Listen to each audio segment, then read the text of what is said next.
Hello, everyone. I'm going to show you a new feature that is available to admins. So anyone who has an admin profile in your building has this feature, and it's called mass messaging. Now, this probably looks familiar to some of you. You've been the recipient of mass messages before. Nick and I are the system administrators for itslearning, and we've had this feature available to us.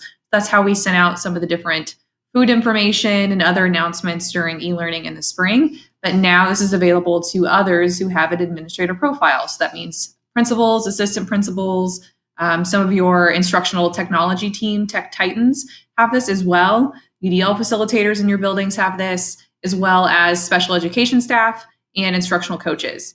And the benefit of this feature is that you can send a mass message to a large group of people in your building. It can be all of your students, all of your staff, both of those groups, or even targeted groups as well. So it's all based on the hierarchies on itslearning, which is by classes, by grade levels. So if I'm a high school teacher and if I'm a high school counselor and I wanted to send an announcement to all of the seniors or all of the freshmen, then I can send it to just that group of students because the hierarchies are organized where there's a grade 10, grade 11, grade 12, and grade 9 there. And it's the same for elementary. If you needed to send a message to just the 6th grade students in your building, you could do that as well.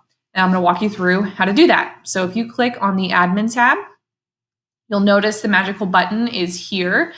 You probably don't have as many buttons as I do, but it's in this main section here where it's courses and students. So you'll select mass messaging.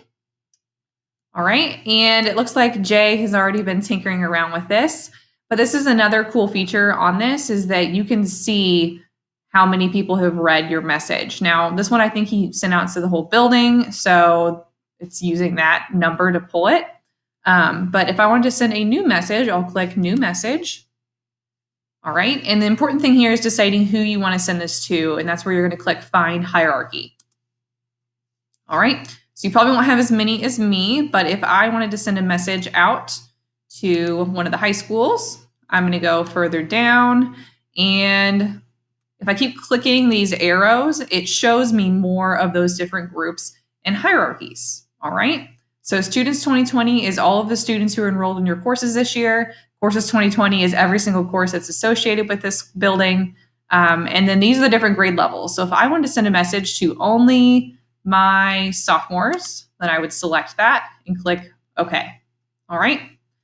So right here, I would decide who in this hierarchy that's going to go to. So if I was maybe sending this to a whole building and I only wanted staff members to get it, then I could just click staff and the students wouldn't. If I wanted staff and students, for this, I'm just going to select pupil, even though this already is a pupil subgroup. All right. But if I wanted to send this to staff members too, if it was a whole building list, I could. And then I would type out my message.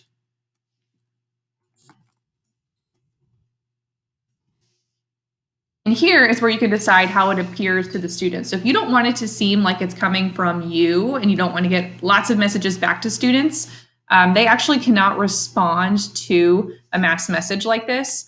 So you'll select who you want the sender to be. And you'll probably just have the high school or the building where you work at as your option here. So you'd select that and you would click send, and then it sends it out to all of them.